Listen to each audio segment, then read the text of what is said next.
যে সে কি আসলেই আমার থেকে দূরত্ব চাইছে। আর সবটা বুঝেই আমি তার থেকে দূরে সরে যাই। আমি যখন কারোর হাতটা ধরি খুব শক্ত করেই ধরি।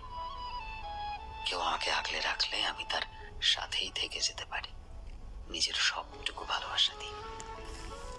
কারোর কোনো কিছু আমাকে কষ্ট দিলে নিজেকেই এটা বোঝাই যে দোস্ত সবারই হতে পারে, আমারও হতে পারে। কেউই তো আমরা পারফেক্ট নই, তাই না?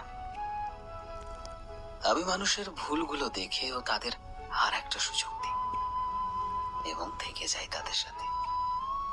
অসংখ্য ট্রমায়, লক্ষবার ক্ষমায়, অন্তহীনবার চেষ্টা করেও আমি থেকে যাই শুধুমাত্র তাদের সাথে।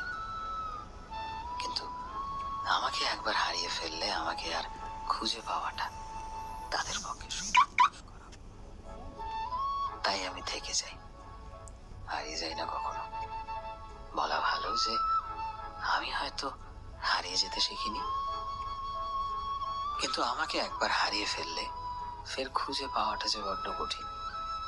তুমি চাইলেও পৃথিবীর 750 কোটি মানুষের মধ্যে 749,99,99,999 জনকে খুঁজে পাবে, কিন্তু ওই যে একজন, সেই একজন ব্যতিক্রমী মানুষ আমি। তুমি হাজারো চাইলেও হয়তো আর আমাকে খুঁজে পাবে না। আর যখন আমাকে দ্বিতীয়বার খুঁজে পাওয়াটা এতটাই কঠিন, তাই আমি মানুষটা না একটু অন্যরকম। সহজে কারো জীবন থেকে সরে যেতে চাই না, একটু থেকে যেতে চাই তোমাদের ভালোবাসায়, তোমাদেরকে ভালো রাখতে, দুজনে মিলে ভালো থাকতে। তাই আমি মানুষটা একটু অন্যরকম।